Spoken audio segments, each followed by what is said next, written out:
Fala galera, tudo bem? Estamos de volta com mais um episódio da Malheiros TV. E hoje o nosso giro pelo mundo vai até o Cáucaso, uma região que muitas pessoas não sabem ao certo aonde fica e que nas últimas 2 semanas protagonizou os noticiários mundiais com risco de uma guerra. Isso mesmo, galera, uma guerra. Aguenta a vinheta aí que eu já vou explicar.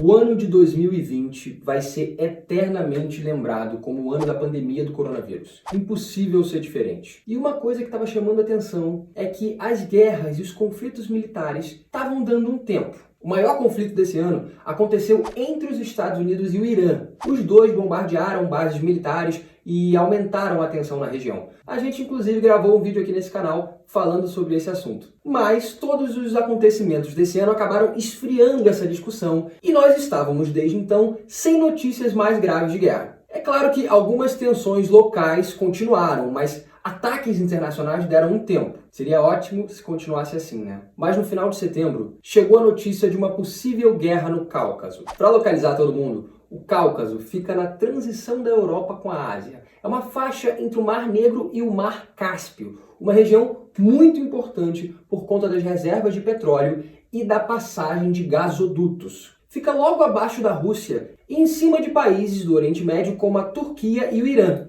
Além de algumas federações russas, os principais países dessa região são a Geórgia, o Azerbaijão e a Armênia. E esses dois últimos são os responsáveis por toda a tensão que a gente falou no começo do vídeo. Mas vamos lá, o que está acontecendo? Existe uma região em disputa, o nome é Nagorno-Karabakh, uma terra que foi cedida ao Azerbaijão pela União Soviética há um século atrás e que ainda hoje pertence ao país. Porém, contudo, entretanto, todavia, a galera dessa região está querendo mudar um pouco esse combinado. E, dando peso a essa tensão, está a Armênia, um país que defende e apoia a separação e a independência de Nagorno-Karabakh. Deu para entender o imbróglio?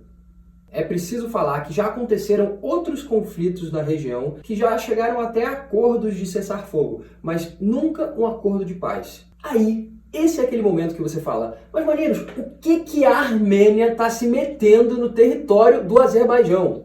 Por quê? O que acontece é que essa terra pertence ao Azerbaijão, mas tem mais ou menos 90% da população de origem armênia. Ou seja, existe uma forte vontade da população local de se tornar independente ou de se juntar à Armênia. Até porque, para piorar essa situação, o Azerbaijão é um país islâmico e a Armênia um país cristão. Na prática, isso influencia muito o fato da população não ter conseguido criar um laço com o país, mesmo depois de tanto tempo. Doideira, né? Mas não existe um conflito geopolítico simples de resolver. Aos poucos, essa região foi começando a se tornar um pouco mais independente. Isso levou o governo azerbaijaniano, ou Azeri, a aumentar a presença militar em Nagorno-Karabakh. Vou dar uma pausa aqui porque eu realmente não sabia como se chamavam as pessoas que nasciam no Azerbaijão.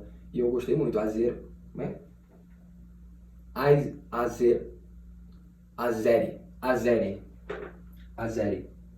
Ou azerbaijaniano. Bom, se você é azerbaijaniano, me desculpa pela minha péssima pronúncia. Voltando ao assunto. O deslocamento das tropas azeres fez com que as tropas armênias também fossem deslocadas para a região. E desde então, alguns ataques aconteceram. Até o momento que a gente está gravando esse vídeo, a Armênia afirma que 320 soldados e mais 19 civis foram mortos no conflito.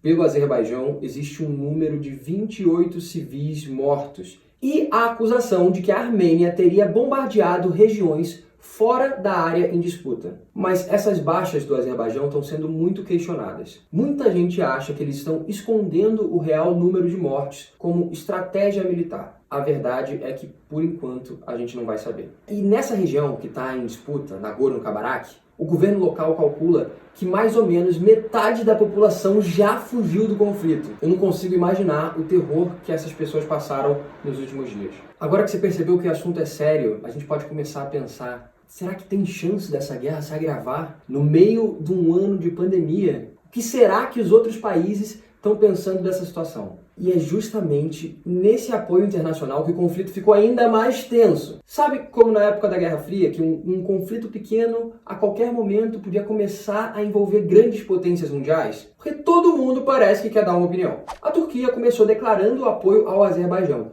Inclusive, parece que além de apoiar, mandou também armas para a região e até, de acordo com algumas especulações, ajuda militar. Esse apoio da Turquia tem um valor histórico enorme, porque a Turquia e a Armênia são historicamente grandes inimigas. Inclusive, um dos pontos que mais se discute na história do século XX é justamente o genocídio armênio. Um episódio terrível em 1915 que acabou com milhares de mortos. Talvez um dia a gente faça um episódio aqui contando um pouco mais sobre essa história para vocês. Comentem aí se vocês acharem que vale a pena. Bom, os russos não poderiam ficar de fora dessa confusão, né? Claro que a Rússia também foi se meter ali, até porque ela é a grande potência da região. E apesar de ter uma boa relação com os dois países, a Rússia declarou apoio à Armênia.